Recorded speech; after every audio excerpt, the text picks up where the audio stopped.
At FFPC, not all inflation is bad. When FFPC entered the high-stakes fantasy football arena in 2008, the grand prize of the FFPC Main Event was $75,000. Today, after 15-plus years of setting the industry standard, the FFPC Main Event has a $1 million grand prize.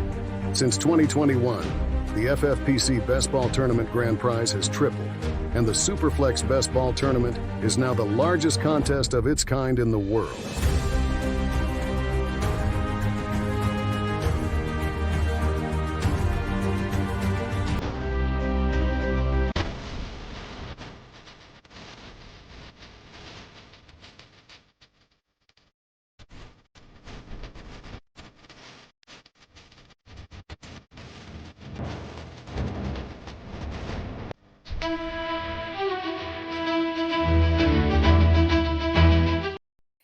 Follow along with the live draft board tonight and watch our pick-by-pick analysis as we call the action from the 2024 FFPC Pros versus Joes Moonshine League number 4. We're going to find out who's winning a 2025 FFPC Main Event squad tonight. We've got a great show for you. Farrell Elliott, Brandon Murchison are joining me here. I'm Eric Balkman. You know me from the HSFF Hour, the HSFF Show, and, of course, the Fantasy Football Players Championship. We are bringing you tonight the 4th of 6 special episodes for the FFPC Pros versus Joes, a competition that is pitting 6 industry pros against 6 FFPC Joes in each draft, the winner getting a shot at taking that $1 million grand prize next year for free. I want to bring in my first co-host tonight, ladies and gentlemen, as I'll bring up the board as well. You know him from the Woo Fantasy Podcast. He's a staff writer over at Rotoballer.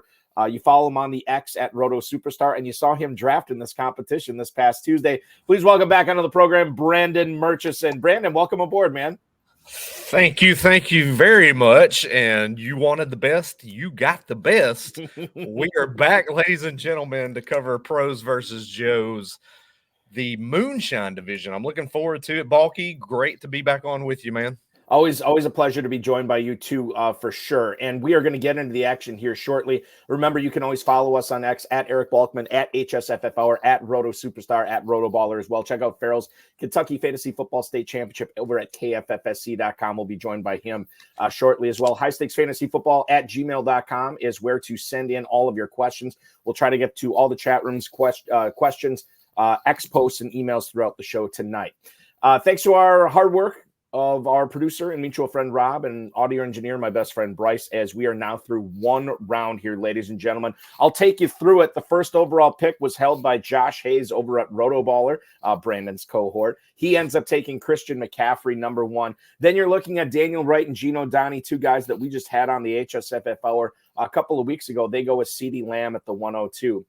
Dan Williamson and Bradley Stalder from PlayerProfiler.com, the hosts of the Stack Hunters show, they end up going with Bijan Robinson at the 103. 104 is Sean Green and Michael Young, the FFPC Joes. They go with Breece Hall, so 3 running backs in the first 4 picks tonight. Jamar Chase goes to Bob Long, the founder of the Fantasy Football Expo, and, of course, Big Guy Fantasy Sports. Tyreek Hill is going to go to Patrick and Tim Lynch at the 106 tonight. JJ Zachariason, late round himself, takes Justin Jefferson. Amon-Ra St. Brown is the 8th pick tonight from Rob Cannon and Stephen Rucker, the FFPC Joes. Jeff Manns ends up going with Jonathan Taylor. You know him from FantasyGuru.com and, of course, SiriusXM Fantasy Sports Radio.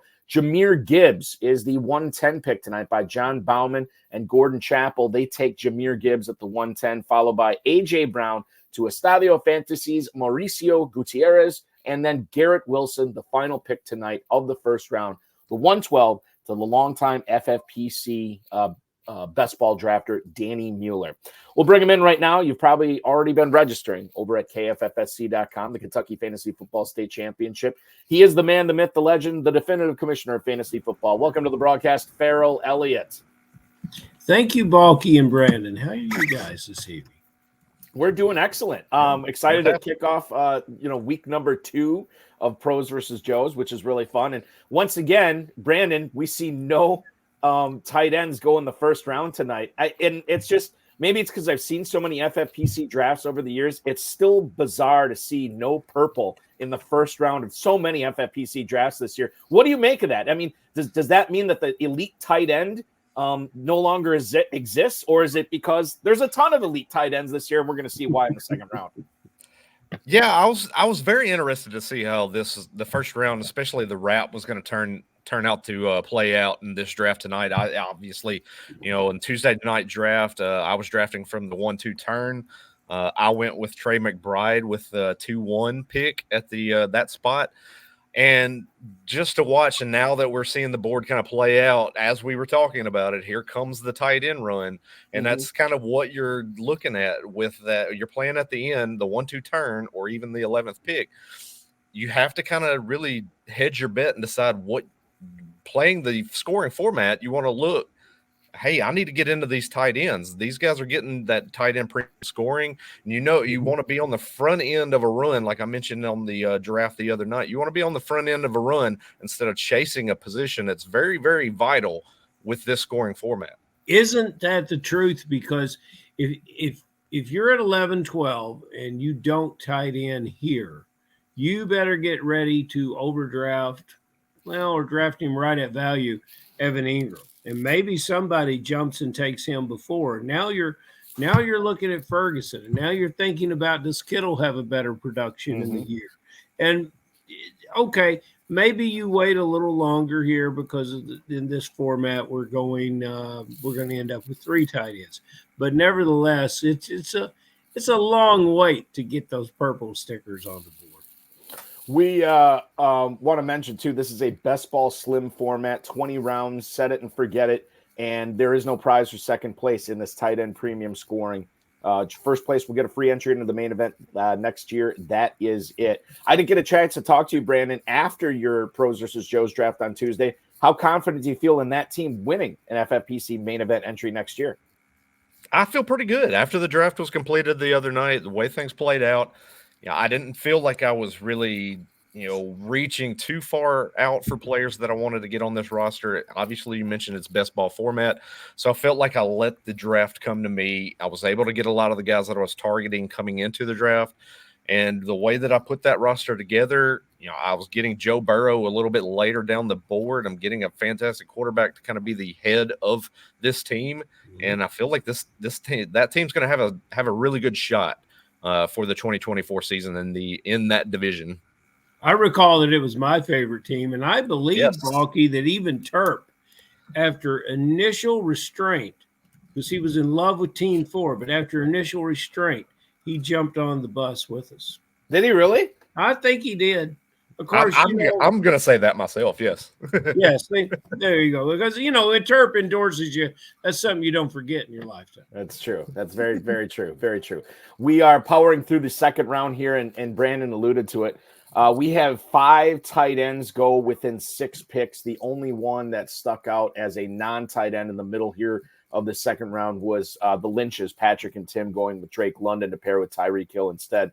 Farrell, you always like drafting. I think you always say you always like drafting in the middle, or is that the one that you hate? Right now, I'm getting mixed up. I'm warm to the middle in what I'm experiencing this year. I think I might love the ends just because I can condense all my thinking into a crash course, and then I can sit back and try to see where it's going to go. But I've been very happy with the players. Brandon said something about how the players dropped to him, how they came to him. And I've been on both places in the early slow drafts in the main event, both 12 and towards the middle. And I don't necessarily prefer a spot this year. I haven't had any McCaffrey because I sure haven't been number 1, but hopefully that will come before the season's over.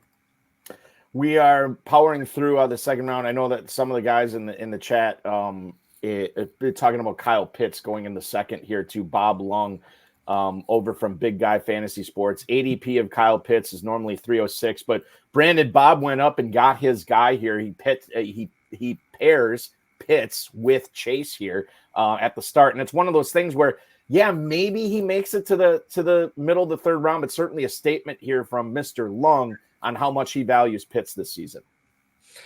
Yeah, Pitts has obviously been the talk of a lot of the fantasy industry over the last few months with the signing of Kirk Cousins to the Atlanta Falcons. We're expecting that finally, good quarterback play is going to bring Kyle Pitts to the forefront at the position in fantasy. Bob Lung, we trust him as far as that consistency goes. He's the consistency guy in the fantasy realm. But this is kind of you're reaching for a guy that you're expecting to be a big boom play this year. A lot of people have Kyle Pitts ranked at that tight end 5, tight end 6 spot. So considering how the draft plays out, he's getting a guy that's going to be ranked around that position. As he's watching the tight end run go off earlier in this round, he kind of felt like, I need to go get my guy here instead of wait for the route. And he's running a lot of he's in Falcons camp. He's running many routes from the slot position, which intrigues me. Mm-hmm. And that'll be interesting to see what it looks like once the preseason starts and we see exactly what kind of team they're putting on the field and where they're lining up. Guys, how surprised were you to see, Farrell, I'll throw this to you, Dalton Kincaid? I mean, we saw that big glut of tight ends go there. Dalton Kincaid wasn't one of them. In fact, after the first 5 went off the board, you saw another almost a full half round afterwards where Kincaid finally went at the 302. I got to believe Daniel Wright and Gino Donnie were probably pretty thrilled that Kincaid was there to him. They could have taken him at the 211. They get him at the 302. Farrell, good value there for Kincaid. Why not? I like him a little bit before Pitts. I guess I like him in the position before Pitts.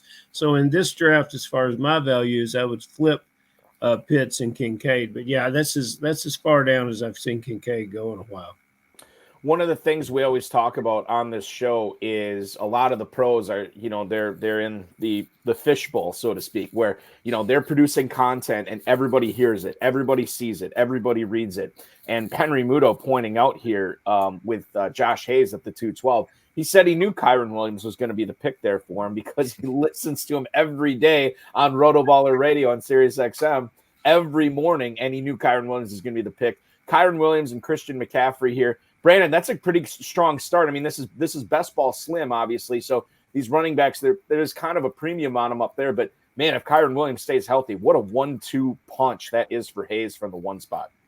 Oh, absolutely. And you're starting 2 running backs in this format, but you're also only starting the 2 wide receivers with the 2 flex. So, obviously, Josh, the magic man here, Josh Hayes, is going to have that 1-2 punch, like you mentioned, that are throw in the lineup each and every week, barring injury. That's obviously going to be something to kind of think about with a Christian McCaffrey and a Kyren Williams.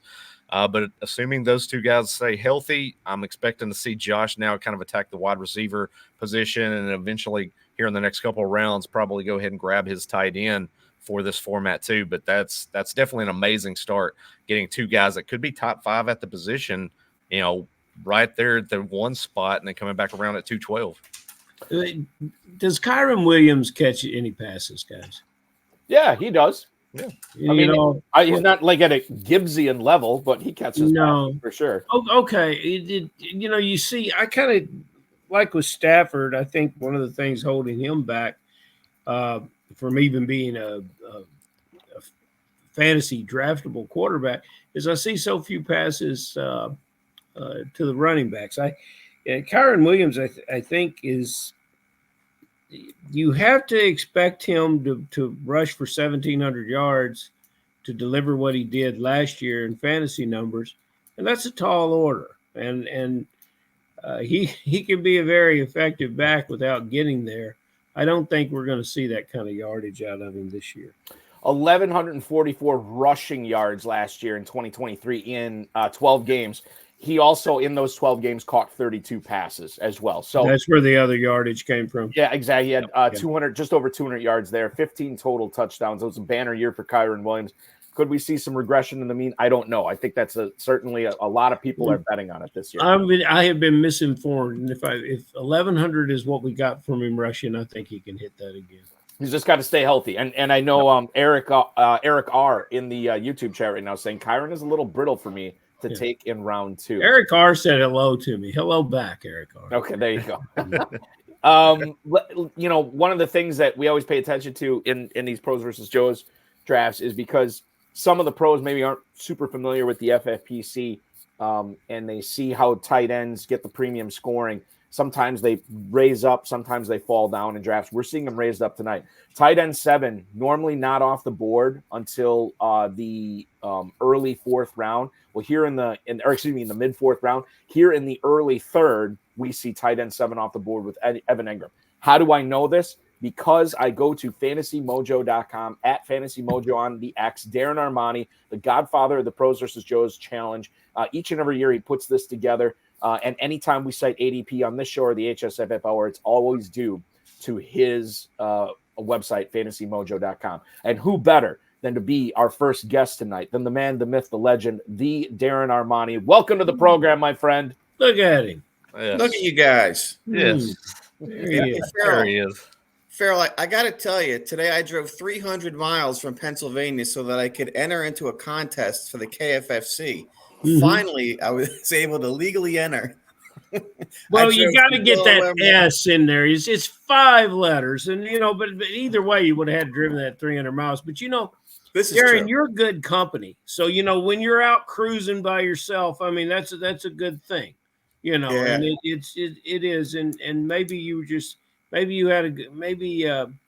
had some moments of illumination to I apply. did. Thank you for joining the KFFSC. We are thrilled to have you We're making looking your forward to appearance that. here in Louisville this year. Yeah. So And people are going to come up to you and say, "Where should I draft this guy, Darren?" You're never going to have a moment's peace the whole time. Yeah, you're well, it's a little different. It's a little different, but I'll be ready for that. It's going to be a lot of fun. And I know, Darren, you have an exciting announcement coming up. But for anybody, I want to ask you 2 questions before we get to it. Number one, for anybody who is not familiar with FantasyMojo.com, why do they need a subscription? Why do they need to check this out? What are you doing over there that has everybody so thrilled with everything, all the tools that are available? Most of the people are going there for the ADP. It is the most accurate, up to date. We have I have 18 formats of FFPC contests updated daily. So it's kind of the Bible of FFPC ADP. And then of course the other thing is the draft boards. Any draft that's conducted online for the FFPC is immediately available the next day, and we keep them updated as well. Not to mention the historical, going back to like 2009, I think I have every draft online. So it's all at your fingertips there. You want to see who the winners were last year, what their drafts look like. So if you're a hardcore FFPC person, they dive deep into the data. And if you're just fresh, we get a lot of brand new players, subscribers. It puts your finger on the pulse of what's going on right away. You're not guessing when you go into a draft room. You know exactly what to expect. Mm-hmm. We've got all sorts of other tools, but I always tell people, go to the virtual tour on the homepage and you can see what else we have to offer. But it's kind of the complete encyclopedia of FFPC history. I always say, if you're playing in the FFPC, it's invaluable, and definitely make sure that you're subscribing to FantasyMojo.com. Darren, Yep. I'm going to ask you a question I don't really know the answer to, this is why I could never be a lawyer, right? Because I'm asking a question and I don't know how my witness is going to answer it. How did Pros versus Joes and Fantasy Mojo come together to team up on such a great competition every year? Well, it actually started. I used to run something called the Fantasy Network Draft Challenge, which was pre FFPC, but it was the same thing where we mixed industry players against your everyday fantasy players. But then once FFPC launched, I think the second year that FFPC was in existence, it kind of got started on the message boards. And to be honest with you, there's always been this rivalry, because the high stakes players, they have a bit of an ego, and they see the people whose opinions are, I guess, most public out there are considered the experts. And then the FFPC players are like, we're the guys playing, we're the best ones. So basically, since I was an FFPC player, I kind of got my feet in both worlds. So I was like, all right, let's put you guys against you guys, and we're going to mix it up. And every year we're going to see who's better, the people who espouse the knowledge or the hardcore drafters who are in there every day grinding, because they do have a chip on their shoulder, a lot of the Joes. And to be honest with you, a lot of the Joes have taken the step over into the pros world. We've seen that over time. So the scales they're sort of balancing out, but it's been in existence. This is the 16th year, and it's as heated as ever. And how many years in a row have the Joes won this contest? I think it's the last six or seven. Six. It's been a while. Yeah. Wow. Yeah. I just want to throw that out there as a reminder. Yeah, I mean, they do overall. You talk about asking questions you already know the answer to. That was a leading question. So and Brandon too. I think that's because this is your first year with Pros versus Joes. Did you feel any like the intimidation factor going into this? I suppose there's got to be some of it, but at the same time, I mean, you're cranking out rankings, you're cranking out drafts. You know what you're doing. Yeah, no, it's more of a thing. I mean, Mojo there, he knows I've been knocking down his door for the last, feels like 3 or 4 years trying to get into this thing. Finally got in this year, but it's not a nerves thing. I've been involved in and won the Flex Leagues championship a couple of times over the last 5 years. That's run by Jake Seeley. So I know how to do drafts involving, other experts within the industry, but I've been doing high stakes drafting for, it feels like 10 to 12 years myself. So I've been doing fantasy football all the way since back in 97 is when I started. So I have a lot of years under my belt and a lot of experience. So it's not anything where I feel like you put me in a room, whether they're Joes, so to speak, or whether they're pros that are also in the industry. I never feel a bit of nervousness. I always feel like I'm very prepared and I'm ready to get after it. And now you just mentioned the Joes have won this 6 years in a row. It's time to buck the trend now, baby. We got to knock these guys off. That's what we're here to do. And we shall. I mean, we've been talking about how there's been a lot of impressive drafts from the pros this year, and we'll see what happens at the end of the year. Darren, I've been teasing this long enough. You said you had a special announcement that you wanted to come on here and talk about. The floor is yours, my friend. Yes. So draft after draft, we keep hearing, well, if you win the overall title, you don't get anything, right? So we're going to change that now. So this year, we're going to put and Balky. I'm going to put a link into the chat. I don't know if you can hit this URL and display it. So what we're going to do for the overall champion this year, we're going to award them a championship belt. This will be the first time we've awarded a Pros versus Joes championship. It's one of those trophy smack belts. Right. And I've been playing in a King's Classic for many, many years. And having gotten one of these from that competition, it's really cool. It's an awesome keepsake. And it displays great. I mean, you could wear it if you want. But yeah, there it is. There's the belt.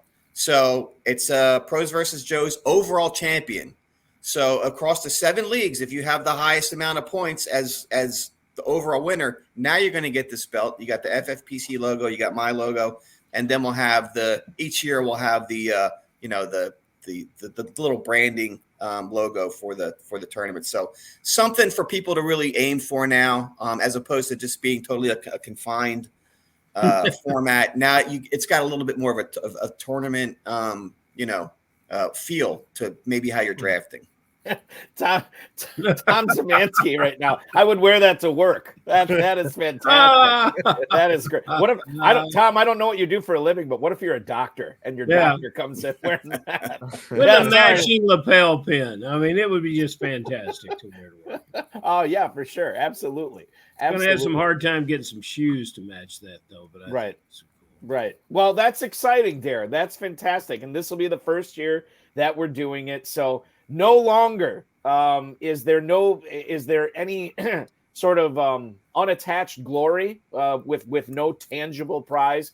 You have fixed that this year, which is very exciting. So for the first time ever, Pros versus Joes overall champ getting a championship belt, which is great. Now, is that going to be displayed at fantasymojo.com if people want to check it out later?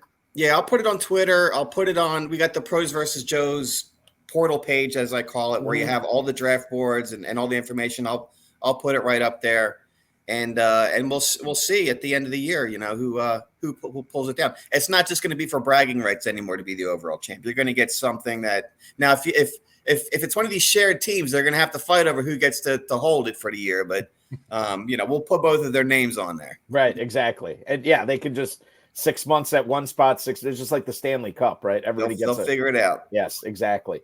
Darren, so much good stuff from you once again tonight. Congratulations on another banner you're putting together, PVJ. You are drafting, is it Tuesday?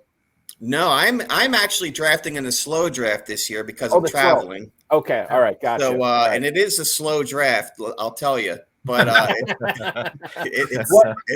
when did that one different vibe? When did that one start, Darren? That started last Monday. I think we just got into the 11th round. I'll probably post that now that we got halfway through. But we got some great drafters in there. You got Leone, who's a monster in his format. You got Maddock, who knows what he's doing. Who else? We got and both those guys I should mention too. They play FFPC normally, so that it makes it tougher for the Joes. Yeah, those are the pros you got to watch out for. The guys who play the tight end premium format on a more regular basis. A lot of the pros, like they might play like a lot of leagues, but the tight end format kind of catches them off guard, or you see them. They don't have a feel for like those tight end premium when you go for the tight ends. That last draft, I'm still trying to recover from. It was like tight ends were like going extinct. It was crazy. Yeah, so they'll maybe just jump the gun. You're welcome. Merch was all over the tight ends. It made it happen. So Darren, fantasymojo.com at fantasymojo on the X. Awesome announcement about the belt. Good luck in the slow draft. Good luck in drafting season this year. Keep up all your great work, and I will see you in Las Vegas in a few weeks, my friend. All right, guys. We'll talk to you later. That is Darren Armani at Fantasy Mojo on the X. Good to hear from him for sure as we power through round number 4. No, I take that back. We're almost done with round number 5 here, guys. We mentioned the tight ends. We're going. Evan Engram ends up going to Sean Green and Michael Young as the 7th tight end off the board. George Kittle also moves up into the 3rd round tonight. He normally is a pick that goes at the 4-11. He goes at the 3-11. Brandon, wasn't that your draft too, that Kittle went a full round ahead of ADP? Yeah, I believe in our draft the other night, Kittle was he came off the board towards the end of round 3. Right, exactly, yeah. Yeah, in our draft the other night. So like he mentioned just now, is tight ends were flying off the board very fast and furious the other night in that draft. Goddard in that draft went a whole board ahead. So that's what it felt like. Yeah. it may have course corrected at this point, guys, because tight end 8 was Kittle at the 3-11. And then tight end 9 was Njoku tonight at the 5-01 from Josh Hayes. Jake Ferguson goes to Green and Young at the 5-04 as they get 2 tight ends in their first 5 picks. And Ferguson's ADP is 504. So maybe we're going to normalize a little bit here as there is a huge focus on receiver in the 4th round. Let's go out and grab our next 2 guests here. You know them as the owners of the Pretty in Pink franchise. And you know that because we just had them on the High Stakes Fantasy Football Hour. Did Farrell and I. I'm going to see if I can jam them on the screen here because we got a lot of bodies now. But we'll bring in Gino Donnie and, of course, Daniel Wright from Pretty in Pink. Guys, how's it going from the 2 spot tonight? Great. Happy to be here. Good. I think that, I mean, the pick that we were talking about, and Gino, I'll throw this to you right away. Kincaid at the 302. Were you guys considering him at the 211 there? We were, but to be honest, it wasn't a top piece of our strategy to acquire a tight end early. We were happy to sort of see him go, but the value there at the 3-2 is just way too great to let him slide. So we were willing to roll the dice and see if he could come back to us, and he did, and we just had to execute. On a okay, so then in the 2nd round, I'm looking at it right now, and it was Jalen Waddle that you guys ended up taking 211. Daniel, any of the players in the first 5 rounds, any of these players, guys that you talked about targets before the draft started that you wanted to make sure you got? Yeah, I'm pretty sure we actually had our first 5 rounds penciled in: CeeDee Lamb, Jalen Waddle, Travis Etienne, Josh Jacobs, Patrick Mahomes. We were not expecting Kincaid to be there. No. We actually never even really discussed it until about 3 or 4 picks before it was our turn. I know that, we were super high on him, but drafting a tight end early wasn't really part of our plan, but we really weren't expecting that guy to slide. So we stuck with the plan and took Waddle, and we said, if he comes back around the corner, we're going to take him. So yeah, so far we pretty much got the team we wanted, but we just have a much better tight end than we thought we would have. Yeah, and Gino, I think that's the interesting thing. Not only did Kincaid slide, but he was tight end 6 tonight. Like, if you were thinking a tight end was going to slide, you think it's like Andrews or Pitts. Obviously, Bob Lung went up and grabbed, but to get tight end 6 at the 302, that and I guess, like, you guys are pros. You play in the main event. You know how important it is, Gino, to be able to make these pivots and still make your team flexible to grab more value if it comes down the pike. Yeah, absolutely. You can't be too rigid. It's good to have a strategy, but the strategy always has to be flexible. I will say for sure we had Dalton Kincaid not at tight end 6. He's clearly well ahead of Kyle Pitts, at least on our list, and we slotted him in right there just ahead of Mark Andrews. So, yeah, great value. And these it's been crazy in the tight end position in the first 4. We've looked at them all closely. Mm-hmm. Daniel, the Jalen Waddle pick at 211, according to the FFPC Best Ball ADP, it's about a half round higher than he normally goes. What is it? And this is one of the players that you said you were going to get, or at least that you really wanted to get. And if you're taking him at 211, you probably were feeling pretty good about getting him. What is it about Waddle this year that has you more intrigued than the ADP spot that he's going at? Well, I mean, his efficiency's just gone way up the last 2 years with McDaniel there, and he was a little banged up last year, so we haven't really seen that like big season out of him yet. But at Tyreek Hill's age, I just think eventually at some point the distribution of the production on that team has to just start to tilt a little bit in Waddle's direction, and that just offense is way too explosive, and he's way too good of a player. I think to be going in the middle of the 3rd round. So that group of receivers that go behind him in the 3rd round there, we just weren't really crazy about any of them. Mm-hmm.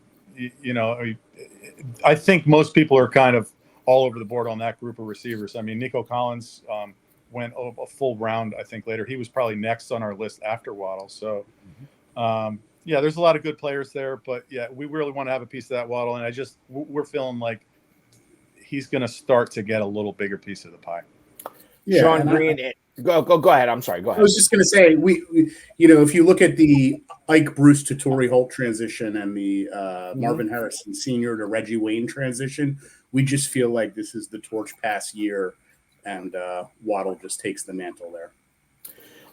The Joes in Sean Green and Michael Young just made their selection of Calvin Ridley at the 609. That means the 610 pick is up. The Stack Hunters, Dan Williamson and Bradley Stalder, are currently making their pick, which means you guys will be on deck after this. Patrick Mahomes, you already have the elite quarterback. Dalton Kincaid, you already have the elite tight end. You do have a top 12 running back. Josh Jacobs is who you took at the 411 tonight, so you have a top 12 running back, and pair him with those, or to go along with that wide receiver pair, I should say, at the top of the draft in Lamb and Waddle. There's a lot of different directions you could go here, and obviously Williamson and Stalder will still have the opportunity to take somebody maybe you're looking at here. They take Hopkins. I'm going to let you guys talk out this pick between yourselves on air. Yeah, Gino, I mean, this is I think this is the guy. I mean, we sort of have a guy here, young, upsidey, our type of player. Yeah, smash the button. Looking at number 80, right? Yep. I mean, I think 86 is next, but yeah, this is my guy. I mean, you guys heard me talk about him on the show last week. I just think that the opportunity there for Ladd McConkey is too big, and he's too talented. And he joins your team as the 3rd wide receiver on it. The 38th receiver off the board tonight goes to Pretty in Pink. Wright and Donnie take Ladd McConkey here. It finishes off a little bit of a mini run here with receivers in the 6th round as Deontay Johnson goes off the board to Josh Hayes. He also takes Cortland Sutton, and you guys are back on the clock at the 7:02. Oh, yeah, Gino. I think we should probably take another receiver here. I like 86. I like 89. I like 87. 73. I like them all, man. Honestly. I like all those guys. I like 86 the best of the group. All right. Jackson Smith and Jigba. We have our own little side ADP. Right, exactly, yeah. There we go. And if only you could trade down in pros versus Joes, these guys could have still got another player they liked in the mid-7th round. But as it stands, it's Jackson Smith and Jigba. You know what I think is interesting about this, Gino, here is you go with McConkey and Smith and Jigba, a freshman and a sophomore who both have a lot of upside here. And because you only can, the only thing you get is if you finish at first place, and then obviously we found out the overall championship, they're kind of good picks to win right here. Right. Yeah. Second is the first loser, right? I want that belt. This is all upside, and we skew young. Kincaid is still a young player as well. Here's what we don't like to do. And there's a lot of pros in here, so we're not saying anything novel, but we don't like to pay for talent that's already been demonstrated if we don't have to. Right. So, I think JSN and you've done so many of these podcasts. I'll just throw this in there. Every time I talk to one of my buddies or some house league guy or whatever, everyone minimizes what he did last year. Everyone thinks it was a 30 catch year. It was a 60+ catch year. He almost commanded 100 targets. So on JSN specifically, I think the perception of what he did last year is for some reason much darker than what he really showed. And we just think with the change at offensive coordinator and just what he did last year, it's just a great place to jump up from. Yeah, I think he was improperly used and kind of limited by the way they called play last year. Yep. And much like Waddle, I think he just starts to get a bigger piece of the pie, and that talent just starts to really, really shine through. And he was talking about that last week too, how excited he is for the new OC and how excited he is about the offense. And he's already living it, right? He's practicing it, so he knows. And I think, part of the reason I think that people think that it was like a 30 catch season, myself included sometimes, because was the expectations, with Smith and Jigba, number one coming into the draft, and then number two being the first receiver picked. There are certain expectations that go with that for fantasy owners, and it just didn't click last year. Maybe it'll click this year. Final question, Daniel, I'll throw this to you. When you are drafting in between two Joes, you got Josh Hayes from Rotoballer, and then you got the Stack Hunters on the other side of you here. Did you feel like you were going to be able to scoop up running back value in the mid rounds and later rounds? Because as of 7 rounds now, you have one running back on your squad. Yeah, I mean, I think this is kind of the way that we like to build teams. I mean, to be honest, we weren't really planning on this. Like I said, we had penciled in ETN and Jacobs there in 3 and 4. So, we had to alter course, and that's something we talk about a lot is being, flexible and taking what the board is giving to us. And we are confident in our ability to, build out the rest of that running back core. And you heard Gino talk about this last week. I mean, anybody that looks at any of our teams, I mean, RB2 is rarely a strong suit anyways. So we're comfortable drafting this way. And this is the type of roster construction that we usually look for. Well, guys, it's been a great 7 rounds here so far. I have full confidence that you could be the Joes that keep the Joes atop the pros versus Joes this year, although Brandon would probably disagree with me there. He's hoping to take it down. Yeah. Anyway, so moving on here, guys. Good luck the remainder of this draft. Good luck in the FFPC main event and the rest of the drafting season. Thanks so much for hopping aboard. Kevin. Go team Pretty in Pink. Yeah, thanks you guys for having us. Thanks. Absolutely. Yeah, right. Thanks. There it is from Daniel right there. It's good stuff. Pretty in Pink franchise, Daniel Wright and Gino Donnie joining us on the program tonight. So one of the things, Farrell, I'll throw this to you. One of the things that's kind of stood out to me, we saw the tight ends go early. We see Sean Green and Michael Young take their second tight end at tight end 10. And since then, only 2 tight ends off the board. We're almost through the 7th round, and we've only had 2 more tight ends taken since one team doubled up. This seems to be a room, Farrell, that's not going to be bullied into thinking that they have to take tight ends here, apparently. There's that bully word. Well, you know what? We've entered another tier of tight ends with Freiermuth and Bowers, and so it might be quiet for a while. Let's talk about something else. Let's talk about quarterbacks. How about Richardson? I'd like to know, Balky, I'd like to know both your guys' opinions on this quarterback. I just drafted him in a main event league. Naturally, there's a huge risk reward for this player. how high in fantasy point scoring could you see Richardson going? Can he break past these wonderful quarterbacks, Allen, Jackson, all with a great story? Mahomes, Hurts. Is this where he's going to be Is this where he's going to be when we get to Planet Hollywood? What's the future for this player in drafts, and what's going to happen this season? What I love about Richardson in a format like this, where first place wins and nobody else wins anything, this is a guy who it is in the realm of possibility where he finishes as quarterback 1 this year, that he finishes ahead of Hurts and Mahomes and Allen, all these guys. Now, a lot of things have to go right in order for him to do that. But I thought what we saw in his limited sample size last year, that this guy, if he's healthy for an entire season, could put up Boffo numbers. And maybe he doesn't, and maybe he gets hurt, and that's what knocks him down a little bit here. But yeah, I think upside is huge for Richardson, who goes tonight to the Stack Hunters at the 703. Brandon, your thoughts on him? I couldn't agree any more than what you just said.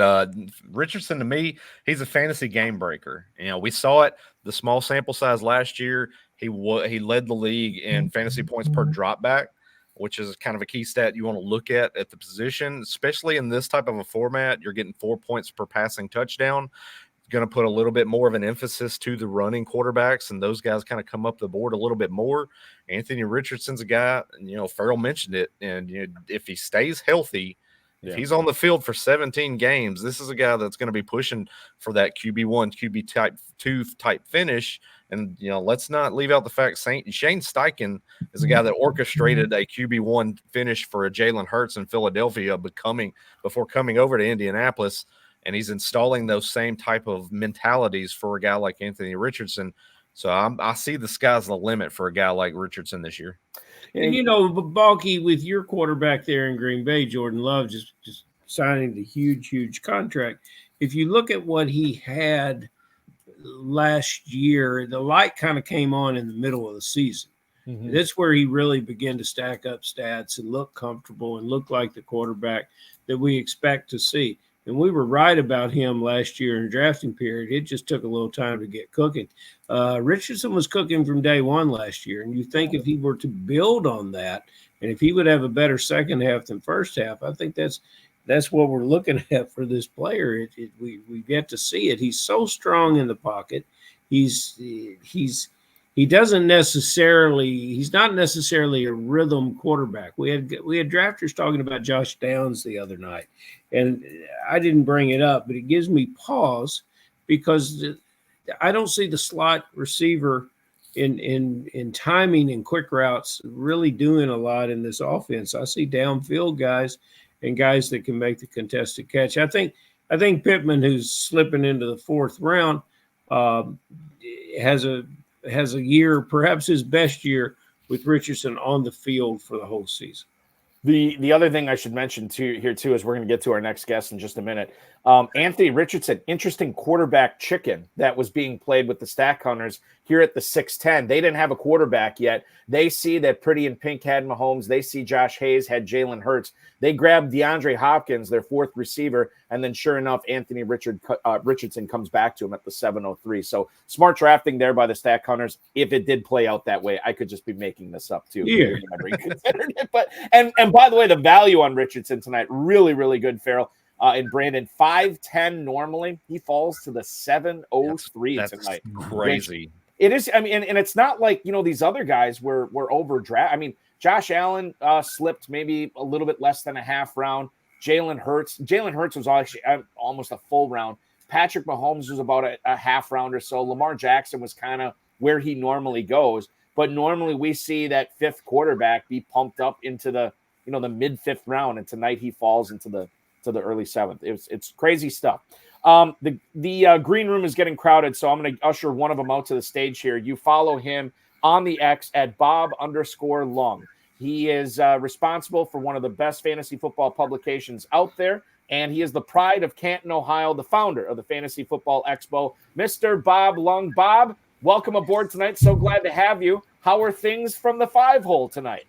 Interesting. You know, this is always so much fun. It's such a unique draft in how it plays out. You know, there's some experts that I'm very familiar with in Josh Hayes, Jeff Mans, JJ Zachariason. So a lot of these guys I've competed against in the past, but the Joes are they're no ordinary Joes. So you got to be on your toes. I'm probably picking people that I usually don't, but they fall in that spot, and I go, yeah, I'm going to do this. So yeah, it was an interesting start for me. I thought I'd get a couple tight ends at the beginning, but that didn't work out at all. Right. But yeah, I like my team as it sits. Kind of had to go with some running backs there to kind of solidify that position.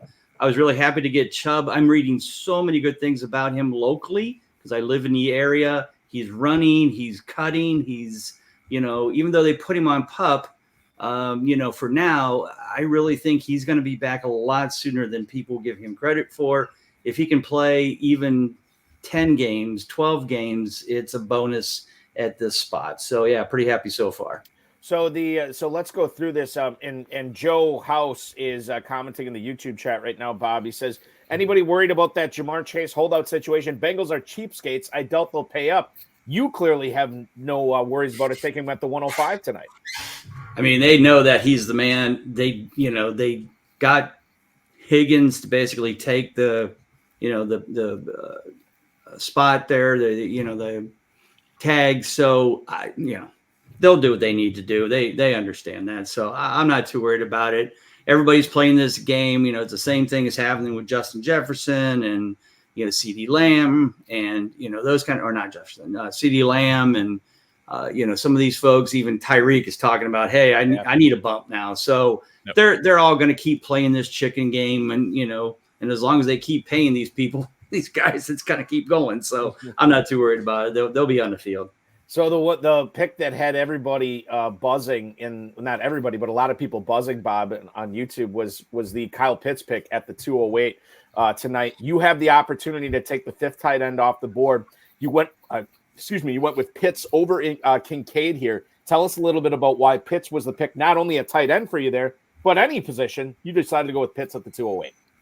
Yeah, that when I saw that big run there, I was kind of worried that if I didn't take somebody there that who knows, they could have taken Pitts, Everett, Kincaid, and I would have got stuck with maybe George Kittle, which isn't terrible, but also not great. So decided to do that. And I think it was a good call. I probably would have taken Derrick Henry if I wouldn't have. So that was disappointing to see him go down. I was hoping that Ingram would make it back. And I guess I'm on the clock here, ain't I? Yes, you are. Yes, Bob. And Bob, while you decide, let me just tell everybody what your roster looks like so far. Okay. So Bob is on the clock right now. He's already got Lamar Jackson. He's got Kyle Pitts as his quarterback and his tight end. He stacked up some good running backs here in Jones, Montgomery, and Chubb. Those were his last three picks. Jones, Montgomery, and Chubb in the backfield. Chase, Kupp, and Diggs are the receiver. And Bob, you've added another field flipper here in Rashid Shaheed at the 905. Yeah, this is a total points cumulative. So anytime you can get a high upside guy, I mean, even though I preach consistency, this is not the league for it. This is the league for all hands on deck, all points on deck. So I was looking at it. I needed kind of that fourth receiver, kind of eyeing a Jordan Addison, Rashid Shaheed kind of people. And I'm like, either one of them could be good, but I certainly like the quarterback situation a little bit better in New Orleans. So I went with Rashid Shaheed there to kind of give me a little bit extra upside on a potential weekly basis. And he wasn't, he really wasn't that bad from a consistency standpoint last year. And I think this year, another year under the belt, I think that he'll continue to grow in that offense. Target share and volume is probably going to be he's probably going to have career highs in both of them this year, I would think, in New Orleans. So he's a player I've never really liked before, Bob, but he's a player that I actually have been drafting this year because I think this year is the year to grab him, and then we'll see how far up he goes in drafts next year. Two things that I want to talk with you about in regards to your contributions to the industry: the Fantasy Football Expo, not this coming weekend, but the weekend after in Canton, Ohio. Tickets still available, Bob, and I know this event gets bigger and better every year, doesn't it?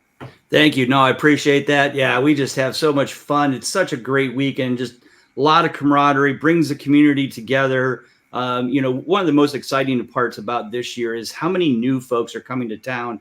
I really hope everybody can make it because these folks are coming to show off their new product, their new, whatever site, stat, app, idea. And it's really cool because, it just makes me happy that we have this community that can work together, even though we're kind of all going for the same thing and sharing our knowledge and wanting somebody to, subscribe and, follow and all that kind of stuff. But we're all there to help each other. And that's what's great about this Expo weekend is people come in town, we hang out, we have some parties, we do some, education and panel discussions and trade show booths and stuff on sports betting on Saturday, all fantasy football on Sunday. And yeah, it just continues to get bigger and better.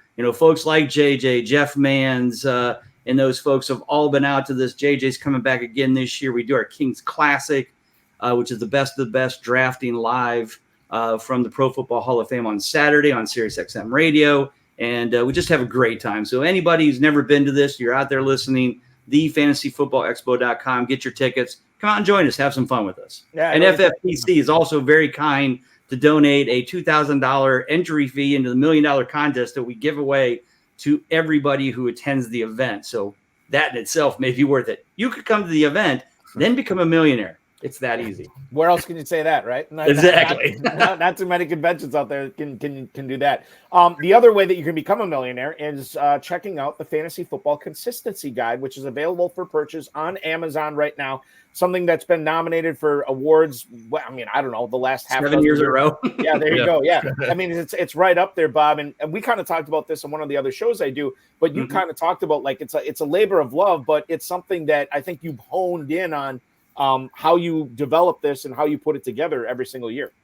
Yeah, it's it's something that I think we all get into fantasy. We find a niche because it's something that helped us from doing something wrong in our league or something didn't go right. And when I figured it out, it was a year that my team was 500 and I was second in scoring. And what I basically realized is I had a lot of inconsistent players. Mm-hmm. And from that point on, I'm an accountant by day, so I'm a number guy anyway. And I just started kind of looking at things, and as they say, the rest is history. And now, we're at a level where we've got a book and just honored to be recognized each year by FSWA, and people buy it and they like it. And they always, I love getting the emails and the comments of, hey, thanks for helping me. I used to always miss the playoffs, or I just never seemed to get it right. I always thought it was bad luck, and got your book and, made the playoffs, won the league, whatever the case may be. And that's worth every penny, it certainly it means a lot more to me than any pennies that I make off the book. So right. Yeah, exactly. And that's what it's all about. It's one of those things where it's like we consume all this content. We, as fantasy players, and we're always trying to get better. And so it's like one of these relievers in Major League Baseball. They make one, they can't find the strike zone. They're walking everybody. They make one little tweak, and which might not be a huge thing. It might just be as simple as getting the Fantasy Football Consistency Guide, and all of a sudden, boom, they're a consistent playoff contender and they're winning leagues, annually, or at least, semi-annually all the time. So that's always great to see.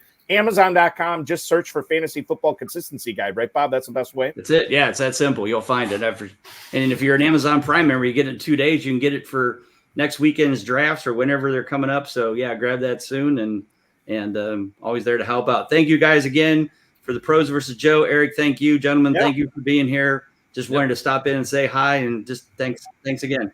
Thank you, Bob. Appreciate it. Good luck the rest of the draft, man. All right, buddy. Take care. See you, Bob. That is Bob Lung. Follow him on the X at Bob_Lung. And the link, by the way, to the Fantasy Football Consistency Guide is there on Amazon as well. Quarterbacks are flying fast and furious now. We got 12 of them off the board prior to the completion of the 10th round. Nobody's doubled up on quarterbacks at all. Brandon, I'm going to throw this to you. Jaden Daniels is a player I really like. He's a player that part of the reason I've liked him so much was because it seemed like he was going lower in drafts.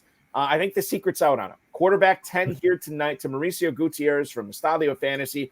And I think he's going to continue climbing here. There's just so many positive vibes coming out about that Washington offense. And Jaden Daniels is helming the whole thing.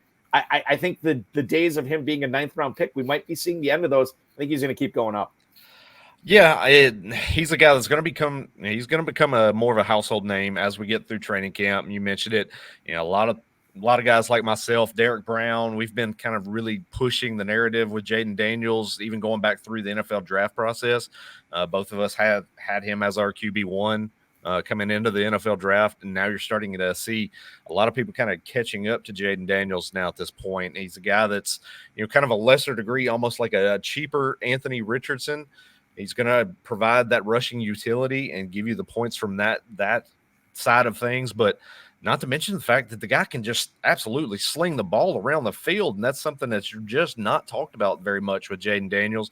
And over here, we see Mauricio grabbing him, like you mentioned, in the 9th round, but a more important factor with that too is that he does pair him with Terry McLaurin to build that stack there as well. So that's kind of smart drafting, grabbing him, waiting, and as long as he possibly could to grab Jaden Daniels as his QB1 there.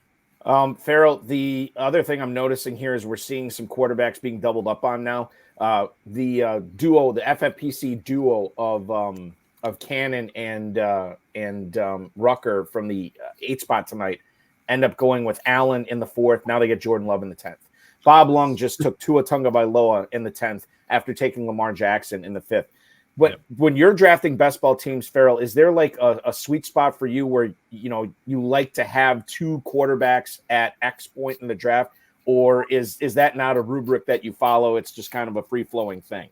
I want to have 3 quarterbacks, and I'm going to wait. I'm going to wait and get 3 guys. And but tonight's draft, that would have been fantastic for me. Look, I could have had a Stroud and Daniels, or Stroud and Love, or it just be.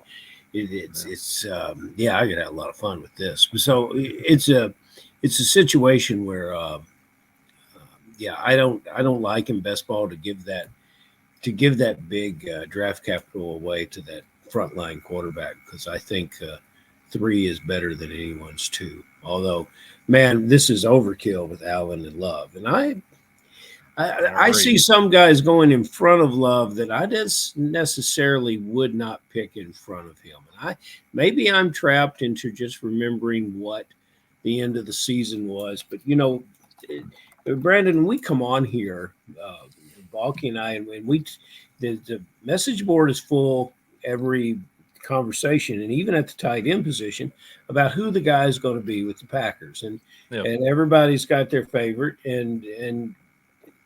But what that suggests to me is that team has just fantastic depth at the wide receiver position. And I think this quarterback's going to benefit from that, because there's always going to be someone for him to throw the ball to. And I don't know if I can necessarily say that, if Goff were to lose Samuel or Ayuk, what's going to happen with his season. And same thing about Tua if he loses one of his big guys. Yeah. Jordan Love seems to make all these guys work, and we'll develop one of them as even a bigger star. The Tagovailoa thing is interesting, and I hadn't considered it until you brought this up, Farrell. But, what do the Dolphins have at wideout? They have Hill, who is, I don't want to say old, but he's never been this old before. And I think people would tell you that when you get to the age, what is he, 31 now? When you get to this age, you start to, worry about soft tissue injuries lingering, or maybe being more susceptible to them. And if that happens, who steps in? I mean, Jonnu Smith, Odell Beckham, I don't know. And the fact that I don't know, but I do know they have 3 really talented running backs, you got to wonder what happens to Tagovailoa if one of those guys were to get hurt, either Waddle or Beckham. And that's something that I think maybe is knocking him out of the top 12 spots for quarterbacks right now. But Brandon, you look at Tagovailoa, is it a house of cards there? If there is an injury to one of those difference-making wide receivers, or do you just got to kind of throw caution and win and say, look, I'm trying to take first place in this Pros versus Joes. If he gets hurt, he gets hurt. I still got Lamar Jackson. Yeah, it's a guy he's kind of your perfect complement QB2, especially in a format like this, a best ball type format. But the thing is with Tagovailoa, and we saw it last year, as the season kind of waned down to the latter stages of the year, he really struggled. Once they flipped the calendar over into November, December, got a lot more of those colder weather games. You're playing a lot more playoff eligible defenses. His efficiency metrics really kind of came back a little bit. And then also he struggled once you mentioned like Tyreek Hill, who got banged up towards the end of the year last year. We saw Tagovailoa and the offense really start to sputter. Now, if you look at it from a specific schedule standpoint, that last 6 games, if I'm not mistaken, for the Dolphins this year in 2024 is going to be an absolute gauntlet. And if you're in a situation, especially in redraft, I know we're doing best ball here, but in redraft, he's a guy that you just can't count on as your QB1. Even if you want to wait at the position, he's definitely a guy. He's more valuable in a best ball format like this right here. You can put him in that QB2 spot, play the best weeks. But from a standpoint with his receivers, you mentioned Odell Beckham's there, Tyreek Hill, where to go down. I think a guy that's not really talked about too much that they do have in that depth chart, that's kind of a Tyreek Hill in waiting that can be trained up, is Malik Washington.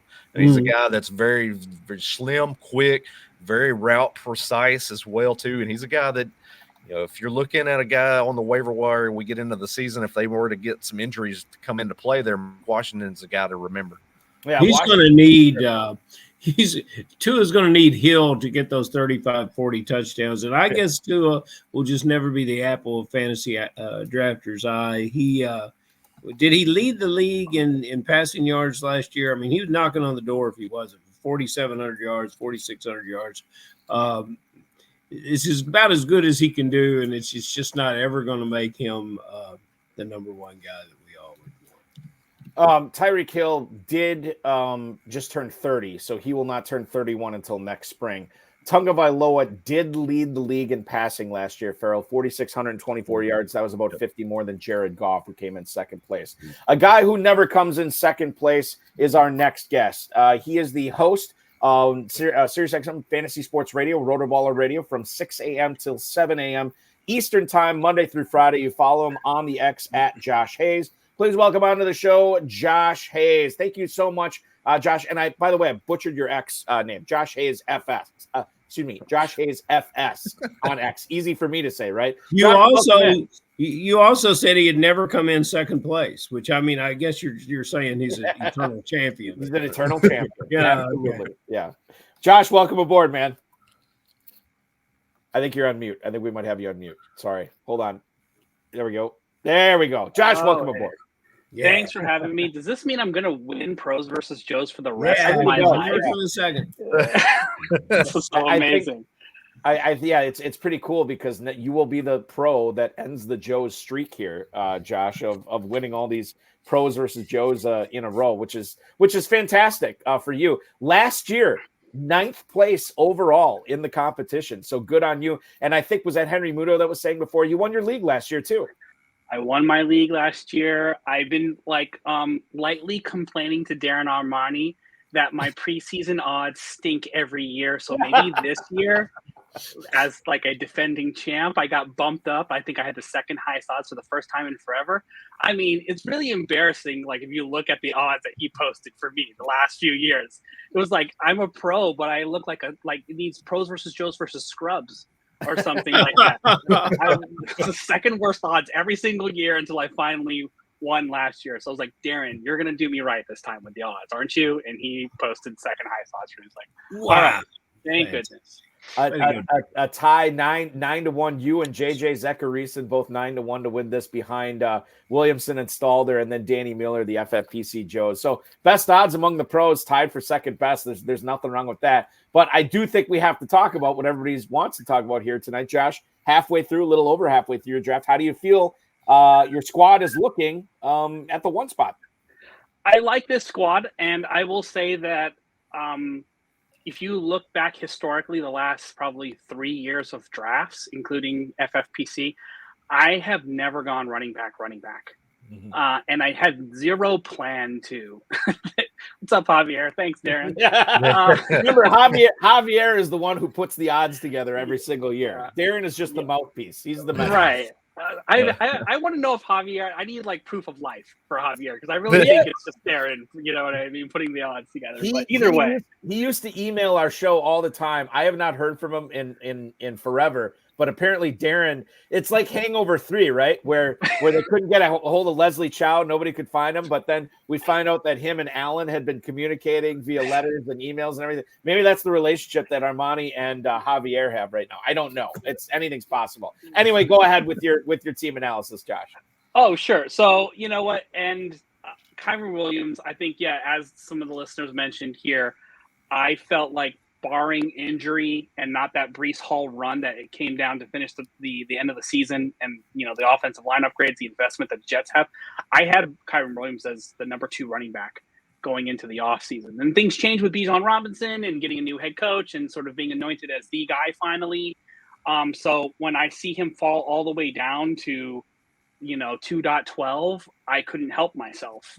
So I think he's a special player and I'm happily fine for him to have Blake Corum cut into 30% of the work. I still trust Sean McVay saying he's going to be the guy. And he was a league winner for me last year. So pairing those two together, I think I'm trying to sort of build a wide receiver core that I still feel good about, because I had every intention of going wide receiver 2, 3. And I saw this tight end run happen, and I really gave a lot of consideration to Dalton Kincaid as well. But I really kind of like sort of taking 3 tight ends who I think can put the pieces together. So I'll end up probably with 3 by the end of the draft. That can put together 4 or 5 good weeks of fantasy where they're a top 5, top 6 scorer. And I think we saw that from David Njoku last year, especially with Joe Flacco. And we saw some good weeks out of Cole Kmet too. Obviously it's a little bit of a risk with Caleb Williams. But overall, I'm pretty happy with the build that I have so far. And I think a Jalen Hurts Brock Purdy combo is pretty exciting for me. That is exciting, and I think it's a fun. You just talked about Njoku too. When you consider, when you saw all those tight ends go off the board in the second round, I think you could make the case that where you are drafting from, Josh, it's fine to not consider a tight end at that spot, but it had to be a focus kind of in the back of your mind early on. Like, look, if I want to get a top 10 tight end, I'm probably going to have to act here at the 4 or 5 turn, which is what you did. Yeah, you could see the urgency there, and I think you guys highlighted it pretty accurately with tight end premium. I was hoping that I could go another round and see if George Kittle slid. He made it halfway through the round and didn't make it back. So after that, I knew that on the 4 or 5 turn, like if I was going to be, it was going to be that or Brock Bowers, and then Brock Bowers was another guy I was thinking actually coming back with in 6, 7. And he goes 4 picks before me as well. So I was definitely going to take them like close to each other, Njoku and Bowers, if I could. So that plan got it spoiled a little bit. But I think the world of Brock Bowers. I think he's going to be an absolute monster, and I won't be shocked if he's a top 5 tight end this year. But yeah, that's probably the one thing that I'm not exactly thrilled about is where my tight end position is. But you can't have a strong team every single where with this amount of experts that are in this many positions, and some awesome Joes that you're competing against as well. Yeah, absolutely.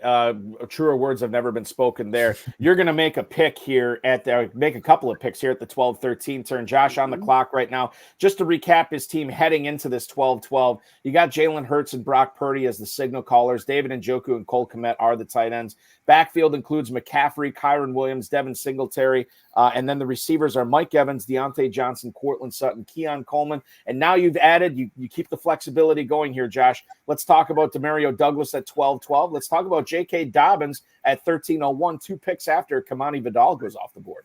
Yeah, so I think this is upside territory now that we've gotten past starters. And I always like to say, it's harder to say in best ball because there's so many sharp drafters, and you're really aren't going to get too many gifts in this type of league. But Demario Douglas put some really nice things on tape, and I think it's kind of hidden by the fact that the quarterback play was so bad in New England last year. I think he has a leg up on being the number 1. He's battling rookies essentially, and I know people love to go crazy for Baker and Polk and look at the upside, but Demario Douglas is an absolute burner, and he proved himself by the end of the season to be the best wide receiver on that roster. I think that's still the case. I think he gets some stability with Jacoby Brissett, and if they're ready with Drake May at the quarterback, great. It's a little bit risky, but at the same time I think it's probably a value for, the 12th round. And then J.K. Dobbins, like people are coin flipping as to whether or not he may actually step in and take the job over Gus Edwards. The one thing I will say is that every time J.K. Dobbins has been healthy enough to start and he's been in competition with Gus Edwards, he's always played over Gus Edwards on the depth chart. They've always elevated him that way. So if he gets into camp, and maybe it is a couple weeks before he's ready and they don't unlock him fully, but with Jim Harbaugh drafting Joe Alt, that they're committed to the run, and they really don't want to put as much pressure on Justin Herbert trading away or letting both wide receivers walk out the door as starters last year. So I think there's some good sneaky value with J.K. Dobbins here in round 13. Always good to chop it up with you, Josh. I look forward to doing that again very soon. Until then, we will continue to listen to you on SiriusXM from 6 until 7 Eastern Time, Monday through Friday on SiriusXM Fantasy Sports Channel. Follow you on the X at Josh Hayes FS. Thanks so much for dropping by the show tonight, and I think I'll talk with you on Friday morning. Yeah, we'll see you each and every Friday. Thanks, Bulky. And thanks, March. Good talking with you guys. And Farrell, always great to hear your guys' analysis. Appreciate your time. Thank you. That is Take it easy, Josh. From the one spot tonight. And I think he's put together a strong team. I think, taking us through all of his picks, we're understanding sort of where he's coming from on this. Very on-brand draft for him, as Henry Muto would tell you. And I think if we flip it over to the 12 spot, the other end of where Josh Hayes is, Brandon, this is where you were drafting last week. And I know you commented in the YouTube chat earlier about how you thought Danny Mueller is putting together a strong team here. Somebody else said that there was a lot of picks falling to him early on. Your thoughts on Danny Mueller's team from the 12 spot here? He's putting on an absolute clinic, if I had to say it myself right now. It's just whoever said that in the chat earlier too. It does feel like a lot of these picks are just kind of falling in his lap. I mean, you're getting Travis Etienne at the tail end of the third. We talked to Pretty and Pink earlier. They were thinking about taking him at the 3-2. Yep. If Dalton Kincaid wasn't there, he can wait all the way to the end of the third and get a guy that's going to be a top 5, top 6 at the position as his number 1. But then he's just hammering the wide receiver position with guys that could put up, a lot of these guys could be top 24, if not top, low, floor type top 30 guys at the position at wide receiver. But then he starts dipping into the running backs and he's getting quality, solid running backs. CJ Stroud is his QB1. Obviously, you had to wait on the tight end position. And if you're going to wait at the tight end position as long as he did, Tyler Conklin is a guy that has gone 87 in targets at the position 3 years running now. Yep. And you're getting him that late in this draft, just waiting. I think that's a solid team, and they're putting together an excellent draft right now. It would be pleasant if Tyler would start catching some of those 87s, but maybe this is the year. I haven't seen Pollard go this late, guys. Have you? No, I don't think so. Especially in this format. You would think he would even go higher than his regular ADP. And it's RB34, and you're getting a lot of good positive reports out of camp the last few days from Titans camp too. So it's odd to see him fall back that far. In the FFPC Best Ball Tournament over the last, I think, 3 days, I'm quoting Fantasy Mojo here, Pollard, the latest he's gone has been 9-11. He goes at the 9-12 tonight. So that was great value, obviously, on him there. And Darren Armani pointing this out from the YouTube chat tonight. Bear in mind, Danny Mueller has won this overall competition, not his league. He's won the overall Pros versus Joes not once but twice. So certainly a guy that's been very, very talented no matter where he's picking from.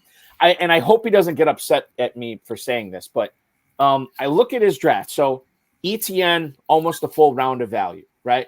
I look at Ramondre Stevenson, almost a full round of value. We talked about Tony Pollard, right? We didn't talk about him. There was one more here that I thought was really good value. Maybe there wasn't, or maybe there was. Now I'm confused. All of them are. I'm looking at way too many drafts here. I think that's who it was. Collins ended up falling quite a bit. But if I could point out two of the picks that Danny quote unquote overdrafted, which I don't like the term overdrafted. You're just getting your guys. But obviously, we want to know what the high-stakes players are doing this year. Danny Mueller, heavily invested into his teams. Christian Watson at the 601. Normally ADP, again, I know it's not perfect, but the FFPC Best Ball Tournament, his ADP normally 801. So he went up and he grabbed Christian Watson. I think I'm looking at this right. Yeah, I am. And then Ramondre Stevenson, Hollywood Brown. Normal ADP of 606. And I get it. He's not making it back to you, but he did take him about a half round earlier. Watson is the guy in capital letters that really stands out to me, but Hollywood Brown here too, Farrell. Very interesting picks, maybe telling picks on maybe a couple of who Danny Mueller's guys are this year. No, Danny's figured it out. The Green Bay receiver that's going to rise amongst all the talent is Christian Watson. And guys, look what he did later on at his quarterback, stacked with his tight end. Perhaps he was leading us there. the whole time. And Danny Mueller is a KFFSC champ as well, Balky. Yep. As you say, wherever he goes, he wins. Yeah, and that's and Michael Quinzel's pointing this out too, is he gets CJ Stroud, again, about a round and a half of value there to pair with Nico Collins. Sometimes the stars align, the C's part, and Danny Miller gunning for his third overall Pros versus Joes title this year. We shall see if that happens for sure. I got strong competition. Yes, you do. Absolutely. Absolutely. We're filling in the purple and the red here as we get into the mid rounds of the Pros versus Joes challenge. We're covering this here, night number 4 of one of these teams winning a 2025 FFPC main event entry. Let's bring on our next guests. They've been picking from the 4 spot all night tonight. You saw Sean on the show about a month or so ago. He's made an appearance since then on some Fantasy Pros Championship live draft coverage. He's back tonight with his co-manager, Michael Young. Please welcome onto the program, Sunday Delivery, Team Sunday Delivery. It is Sean Green and it is Michael Young. Guys, here's what I'm going to do. Sean, I'm going to pitch to you the first question. I can't adjust your camera, but maybe you can, just to make sure you're filling in the screen on this one. So, Sean, there you go. That'll work. No, look at that. Even better. Both of them on at the same time. This is fantastic stuff. You guys are television professionals. Sean, welcome back to the program. How are you feeling about your team from the 4 spot tonight? I like it. We had a different strategy coming in, and it just went sideways. But, honestly, happy with the way things fell. Getting Barkley where we did. We didn't expect him to be there.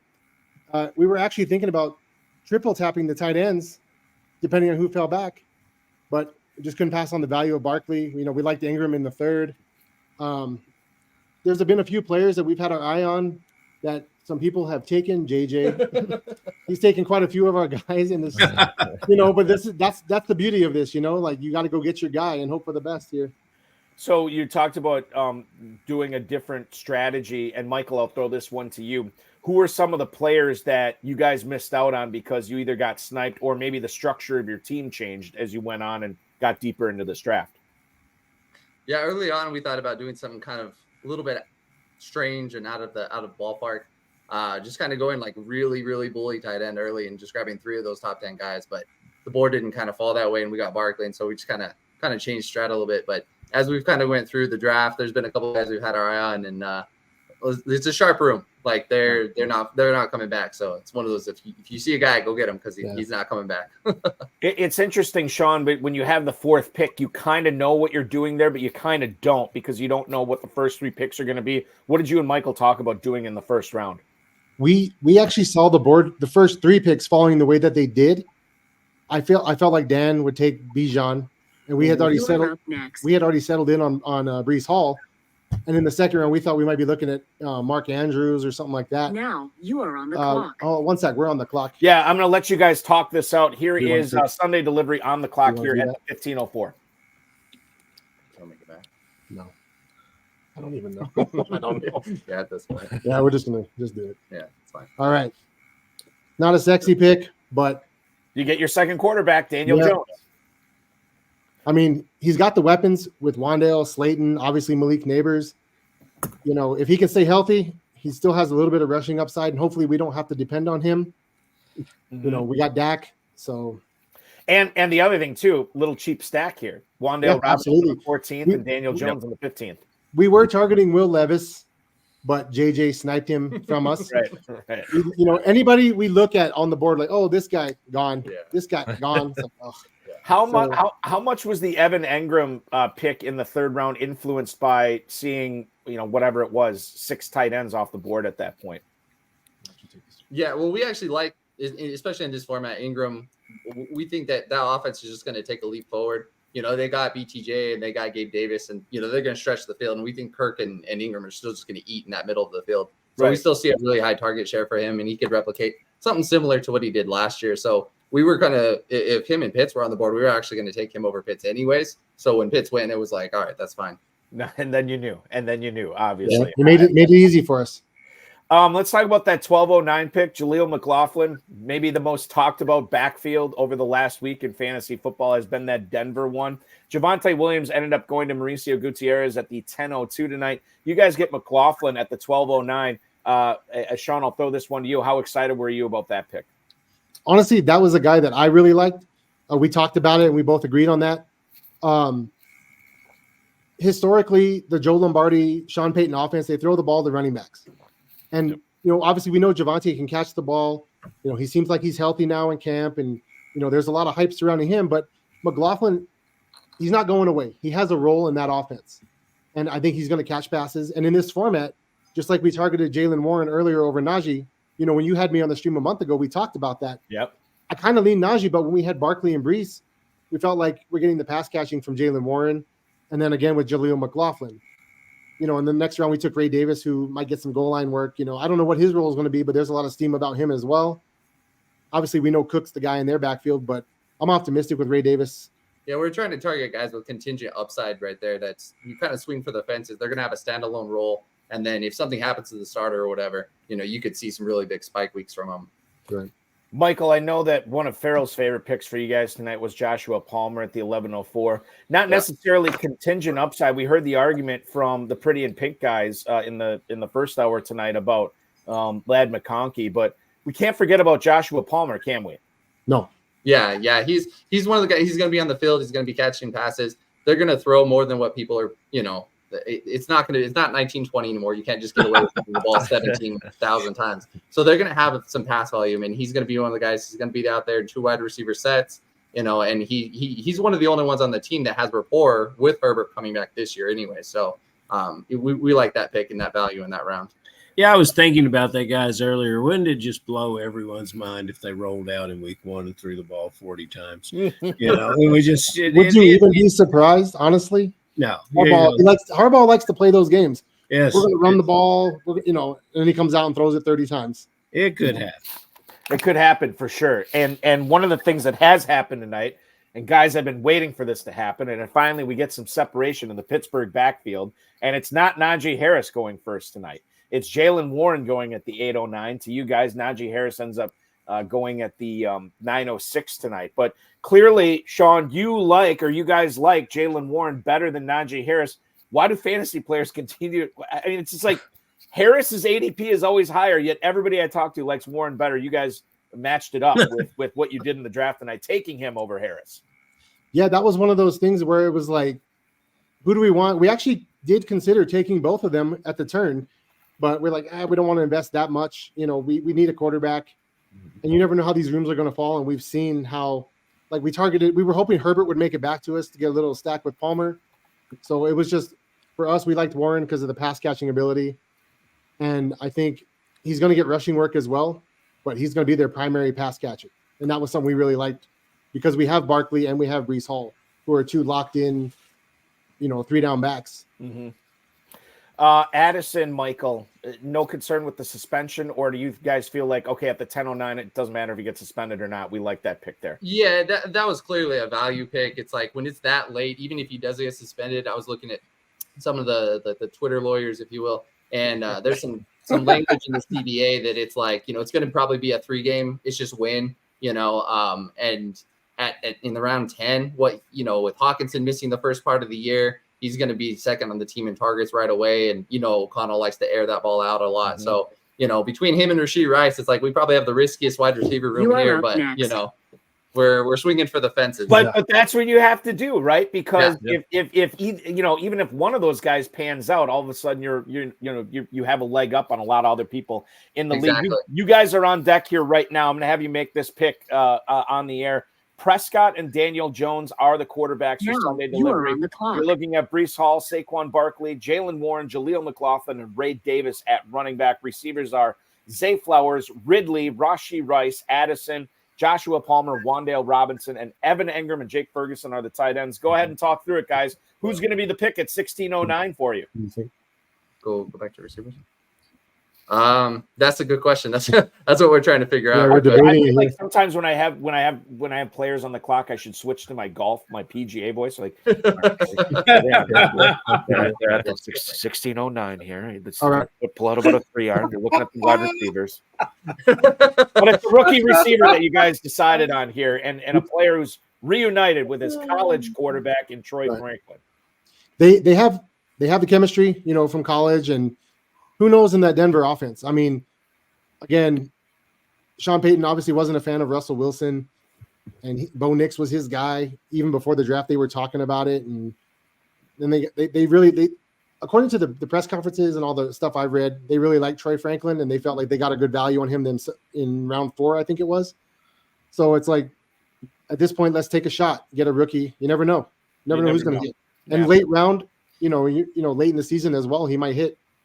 Well, and we don't know with the rest of the room anyways, too. With, Sutton, is he going to stay healthy? How's he going to look from his hold-in type situation? And then you have Mims, who we all liked last year, but everybody but Sean Payton, who drafted him, seemed to believe in him. And it's like, what if Franklin just comes in and he just takes that number 2 role, and Mims is still just kind of like the downfield stretcher kind of guy. So, there's definitely contingent upside here with him as well. Yeah, I mean, he's the poster child for contingent upside. Yeah, absolutely. Sure. The poster child for the $1 million winners, the FFPC main event, Sean Green, Michael Young, perhaps not. We'll find out. Guys, thanks so much for joining us tonight. Good luck the rest of the way in this draft. Good luck in the FFPC main event as well. So good to have you on.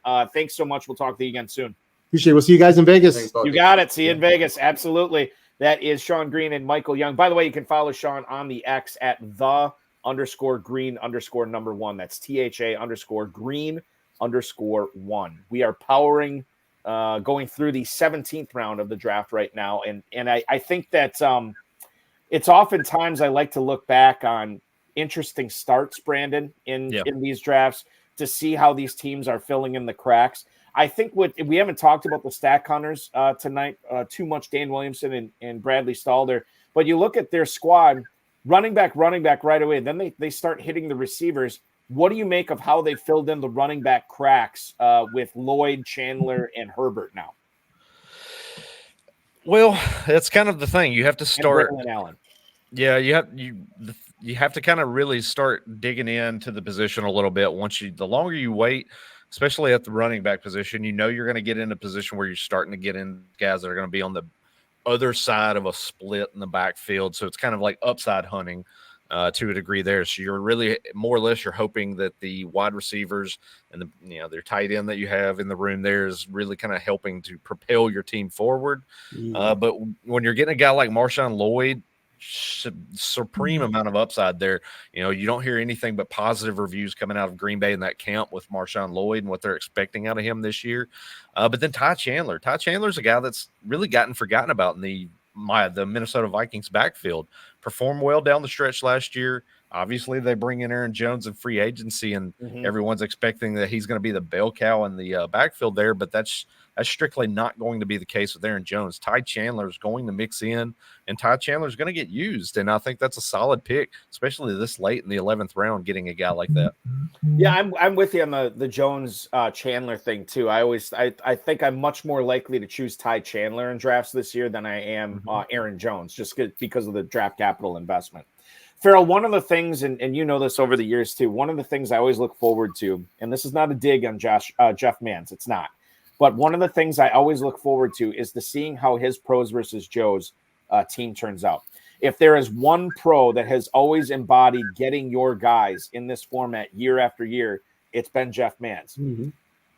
I've been kind of frankly disappointed tonight. We have not seen a whole lot of fireworks from Jeff Mans from the 9 spot tonight.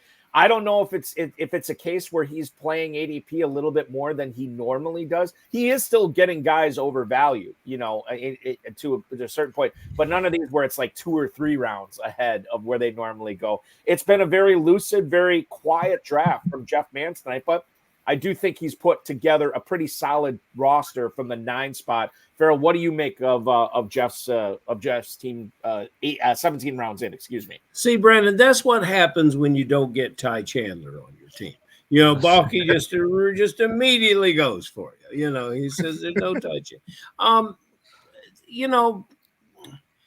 Balky, it's hard for me to say. I agree with you in some ways. It's like all these guys are good players, but do they make sense to me as a unit?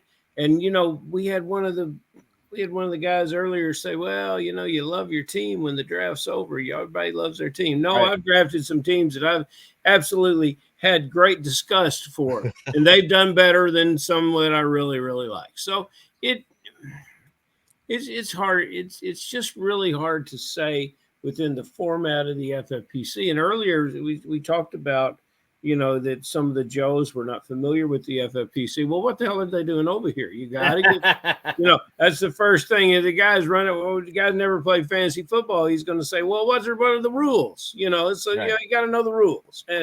But Jeff Manns knows that, so we'll see. Maybe he'll come on and tell us how great some of these players are. Yeah, I mean, I look at it from the standpoint just like of structure. I mean, he's got 3 tight ends in Kelsey, Schultz, and Hurst. I mean, I think that's really solid. Burrow, Stafford, and Minshew. I can get behind that given on the draft capital that he invested in. And the playmakers at receiver early. Samuel, Neighbors. I mean, Christian Kirk, a guy that I've always liked. No matter what team he's been on, no matter what his quarterback situation is, that's another player. And then obviously Jonathan Taylor kind of has to work out, but because Kamara and Zamir White, I think, come with some question marks. But that's why you're getting him in the 6th round and the 7th round. This Jahan Dotson down here is a player that I believe it should be drafted earlier than we're. Yeah, I mean, that goes with the whole the Commanders wave that should be picking everybody up in drafts, and it didn't happen with Dotson tonight as Manns makes a pick here. A guy who just made the pick right before that and who's been drafting next to Jeff Manns tonight is John Bauman. I want to bring him on to the show right now, ladies and gentlemen,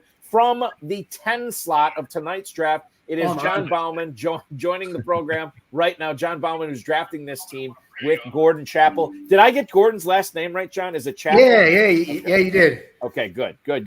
So how do you think about this team as you have 2 picks left in the draft? How has the team come together? Yeah, we're pretty happy with it. Gibbs was kind of a target for us. We kind of knew he was going to be an option for us. We knew we were going to go hero RB. Laporta kind of just fell to us. We weren't really thinking he was going to be there for us. So once we took Laporta, we kind of all were in on getting golf late. It's going to kind of decide our team right there. So we started tapping wide receiver, and we liked where the value fell, and we're pretty happy with our start. Yeah, and John, getting back to the Lions, you talk about like that's going to determine how this team goes with Gibbs, Laporta, and Goff.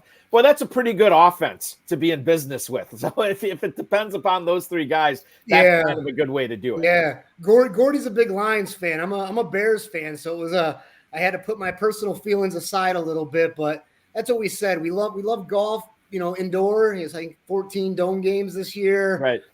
That first 5-6 weeks of the season, I mean, it looks great. I think the first 4 weeks before the bye, the Lions should be putting up 35 points a game. So we're expecting them to explode in the beginning of the year. So we kind of had to go that way once we took those first 2 picks.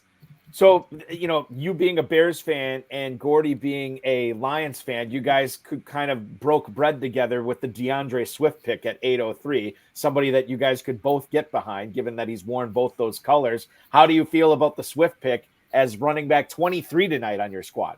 Yeah, we're pretty happy with it. I think Swift's a guy that's getting under the radar a little bit. I don't think he's gonna carry the team, but I expect a lot of dump offs. The Bears are going to be smart with Williams. I think Swift's going to get a lot more run.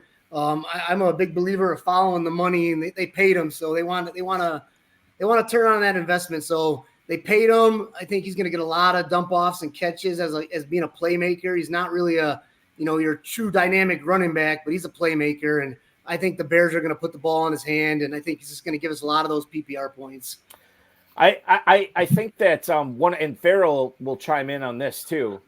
I know he loves the Pittman pick at 403. I love the Godwin pick at 603, and you slam in T. Higgins between them as well, along with Ayuk. John, there's something to be said about people sleeping on Ayuk, people sleeping on Higgins, obviously because of contract situations. But you guys decided to strike while the iron's hot on those guys, and now they become your 1 and 3 receivers as top 30 options. And yeah, we love them. Quite frankly, I mean, Ayuk was like a top 12 guy last year. Higgins would have been higher had he played the whole season too. Right. That little glut of receivers right there, Ayuk, Pittman, Higgins, Godwin, I just would have been dancing. We were talking about how we were underrated, how that group is.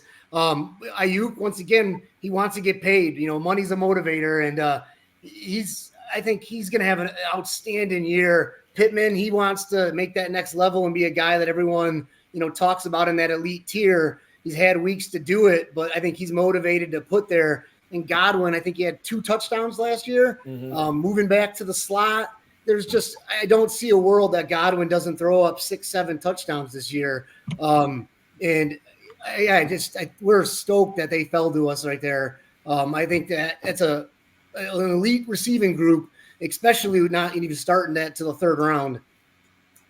John, as I look at the second half of your draft, where again a lot of the home run swinging begins, do you have a favorite pick out of those? Think about guys like Judy and Gus Edwards, Josh Downs, players that you drafted here, Watson, Okonkwo, Roschon Johnson, Bigsby. I know you probably like Roschon Johnson because of your I like Roschon. My favorite in that group, to be honest, is Chig. He had that great rookie year. Everybody, last year in FFPC, he was flying up the boards last year.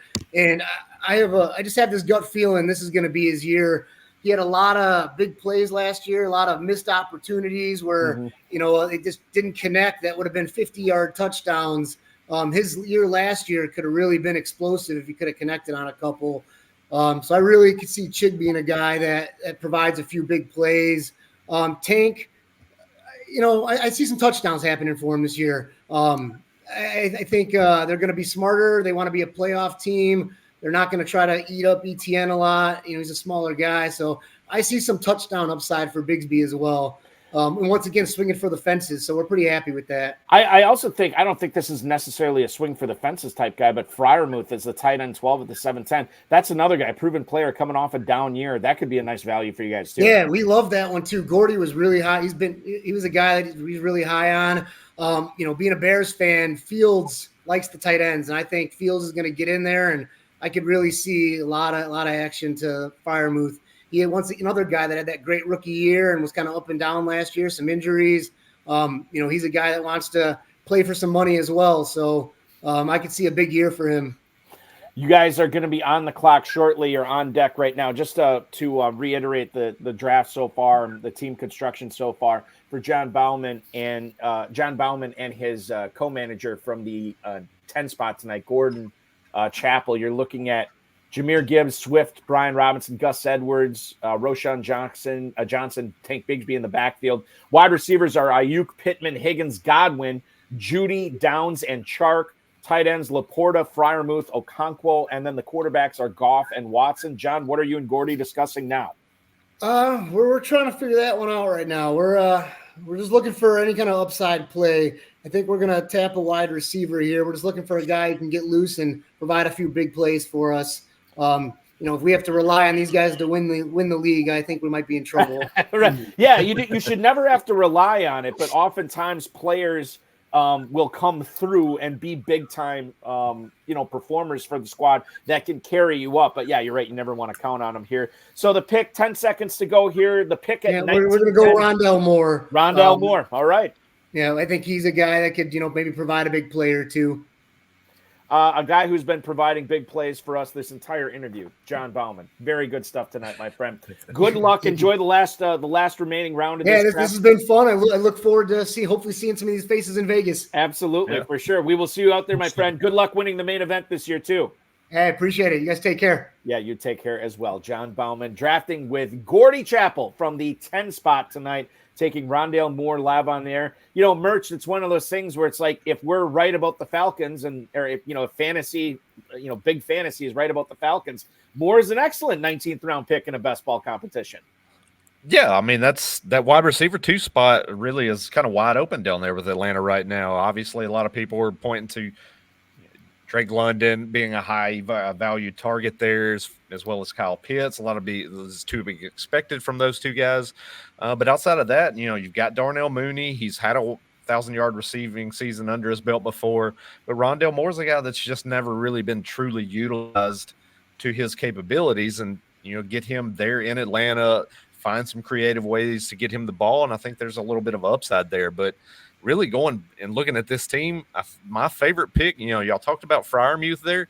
My favorite pick there with this team here is Brian Robinson, running back 33. Mm-hmm. That's an absolute steal of a pick there at that point in the 9th round. I think that's going to be a running back that's going to actually carry his roster more than DeAndre Swift, who he took around earlier. One of the teams we haven't talked about, and I know you guys can't see the whole board right now, but I want to go look at Team 6 here real quick, Patrick and Tim Lynch. because this is another team that started off receiver heavy, right? Their first 4 picks, all receivers. Tyreek Hill, Drake London, DK Metcalf, DJ Moore. Then they get Rashad White, Brock Bowers, Jaden Reed as their 5th receiver before their 2nd running back. And then they pound out Jonathan Brooks, Najee Harris, Jerome Ford, high upside, contingent upside guys, as Michael Young was calling them before. They get those guys in the mid rounds. Caleb Williams, Geno Smith, and Darnold at quarterback. Noah Fant, Rashad Bateman, Ezekiel Elliott goes off the board. Pour one out for Terp, who will be on the broadcast tomorrow. Quentin Johnson, Tyrone Tracy, Greg Dulcich, Kenneth Gainwell to wrap it up. As I say those names, Farrell, do any of those stick out in your head as like, yeah, those are players I'm after this year too, Balky?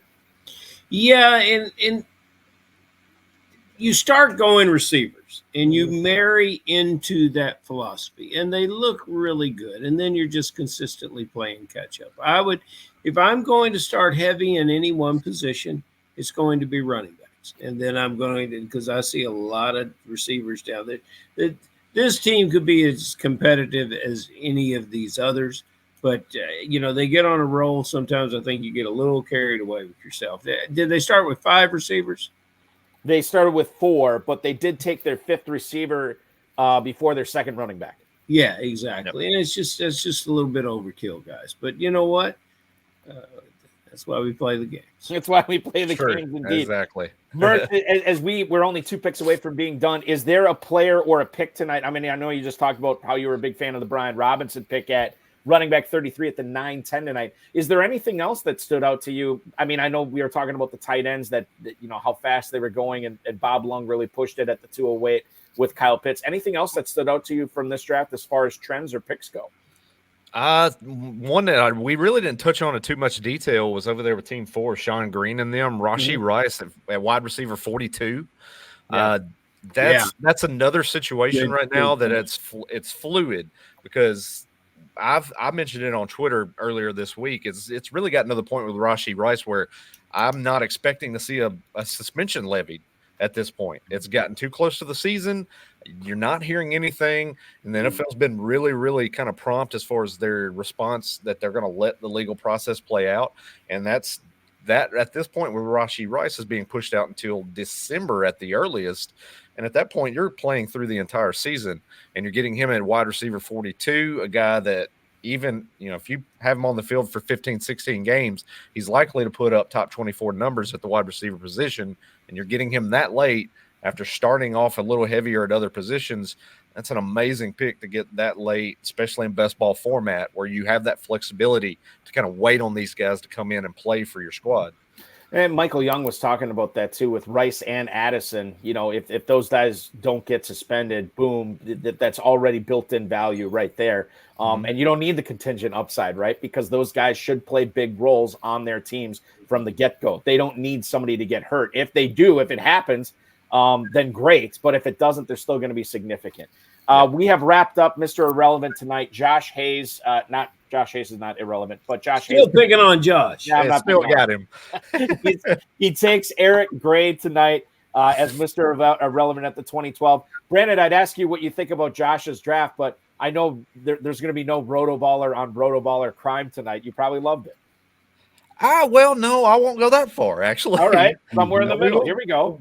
A little bit in the middle there. I didn't really get a chance to talk to him too much while we had him on earlier, but obviously he mentioned he started off with McCaffrey, Kyron Williams, and it's not really his traditional start, but he felt like he was kind of forced into that because of Kyron Williams falling to him. But because you start off, you're at the end, and you start off running back like that. Looking at his roster and the receivers there, it feels like you're kind of chasing that position at that point.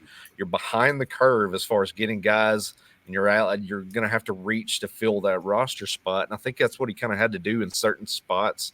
He wound up getting some decent value. Cortland Sutton a little bit further on down the board. Demario Pop Douglas, is a guy that I got in my draft the other night from the other end of the board, who's I do like there as well. But outside of that, and it's a little bit top heavy at that position. And if things were to kind of break the wrong way for him, I think he's going to be in a tough spot with how he built that roster at the wide receiver position. I think just real quick, Farrell, I'll let you chime in a second. The Deontay Johnson pick I really liked. I did like the J.K. Dobbins pick at 1301. That was one of my favorites. Elijah Mitchell, I think where he's going this year is really good. But I think when you have a guy like McCaffrey and you protect McCaffrey with Elijah Mitchell, I think that's really nice too. And the A.T. Perry pick, we didn't really talk about it at all. I do like Shaheed, but A.T. Perry in the 17th round, just to see what happens, again, in a contest where only first place gets paid off, I like that pick as well. Farrell, you were going to say something. I'm sorry. I finally got a Raider in pick number 19 with Lobby. And that's, there's been good reports about this one. I think he came on the show after the Dobbins pick. We jinxed him a little bit, threw a pall of disgust over his draft. He did get Mitchell. I'm not much of a Carr fan. I don't necessarily like what he did the rest of the way out. So that's my biggest complaint about his team. Not so much about structure, but I was hoping to see someone between 14 and 20. Maybe it is Dylan Law, but I'm not sure I like this team. That's his guy. He's a very big Dylan Law guy. Yeah. Well, and I think the Raiders are too. It just depends on how they're going to use him. For a player drafted that late with the club, to make the team and contribute is a victory. And sometimes the coaching, we interpret things differently in the fantasy football world and what the coaches are having to say about it sometimes. But yeah, I think he's going to be a very good player. We as not even Americans, just fantasy football worldwide drafters, we love carnage. We love the bloodbath, right? And when you get 6 Joes and 6 pros banging against each other for 20 rounds, things get bloody at the end, right? Like everybody's bruised. Everybody just makes it through at that point. Maybe that happened to Josh. I don't know. Dude finished top 10 overall last year. He won his league. So I think he's going to be just fine. There's a lot of, I think Team 3 had a strong performance tonight. We talked about Danny Mueller, who didn't disappoint us from the 12 spot. He was really good. The biggest disappointment of the night was probably Jeff Manns, and that's might be a good thing because I thought he drafted a really, really good team because he wasn't reaching and getting his guys that he, compared to how he normally does. So I thought there was a strong draft from him as well. A lot of strong drafts in this one tonight, guys, and I'm glad you guys were both here for it tonight. Brandon, thank you so much. Excuse me, I'm getting verklempt as I'm saying goodbye to you guys. Brandon, thanks so much for filling in for Terp tonight. We will continue to listen to the Woo Fantasy Podcast. We will continue to follow you at Roto Superstar on the X and check out everything you're doing over at Rotoballer. Excellent job tonight, my friend. Thank you so much for coming on. No problem, man. I'm lucky to fill in whenever you need me. Absolutely. You're on the short list for sure. And of course, Farrell Elliott, KFFSC.com. Get over there and register now. Main events filling up fast, live in Cincinnati, live in Louisville, and then, of course, all the online stuff, all the online goodness that's going on over there, Farrell. I will talk with you again tomorrow night. Thank you so much. See you, buddy. That is Farrell Elliott. That is Brandon Murchison, my co-host for the evening tonight. Really good stuff from them as we go hard on the Pros versus Joes coverage each and every year. We might have set a record for most guests tonight. So I do want to thank Farrell Elliott, Brandon Murchison, Darren Armani, who popped on tonight. Remember, the overall champion finally getting a prize this year with the FFPC Pros versus Joes. That awesome belt that's up at fantasymojo.com and at Fantasy Mojo on the X as well. I want to thank the FFPC, our producer and mutual friend Rob, audio engineer, my best friend Bryce, most of all, our viewers and listeners. Thanks to those who participated in tonight's show by coming on: Gino Donnie, Daniel Wright, Bob Long, Josh Hayes, Sean Green, Michael Young, and of course, John Bauman. Great stuff from all of you and a great draft from each of you as well. We will be back tomorrow night, 9 p.m. Eastern time. It is the Champagne League, the Christopher Walken Continental Finest Champagne League that is going to go off at 9 p.m. tomorrow. The Joes include Todd McIntyre, Curtis Van Dan, Seidenfaden, Brian Jervelin, Ian Hubbard, Brad Petrie, and Darren Larson, former KFFSC main event champions, Nick Thompson as well. And they'll be competing against the the pros, the industry pros, featuring legendary upsides Pat Corain, RotoWire's Jim Coventry, Establish the Runs John Daigle, Fantasy Alarms Andrew Cooper, Mike Shope and Adam Krautwurst from the Deep End Fantasy Football Podcast, and Justin Boone from The Score. Remember, that starts at 9 p.m. tomorrow. If you're looking for some action tonight, the FFPC main event has live and slow drafts going off each and every day over at myffpc.com. We also have multiple Fantasy Pros Championship drafts that are going off every day. We have one that I'll be commissioning here in about 10 minutes or so. Still has 3 spots available. That's going to fill, so jump in there right now and try to win $1 million in either one of those contests, $1 million grand prize for the second straight year in the Fantasy Pros Championship and the FFPC Main Event. If best ball is more your game, maybe it is because you watch best ball tonight with the Pros versus Joes. We have a best ball tournament that costs $125 to enter, a $300,000 grand prize there. And then our Superflex best ball tournament, $35 to enter, and you can win a $100,000 grand prize for just $35. Dynasty startups available. Empire Dynasty startups are available. They're popping off each and every day. And then check out the Kentucky Fantasy Football Championship at kffsc.com. Thank you so much for watching, everybody. You are magical. We love covering this because of all the interaction we get from you on YouTube, X, Facebook. It's been tremendous, and we will do it again tomorrow at 9 p.m. with Night 5 of the 2024 Pros versus Joes Challenge.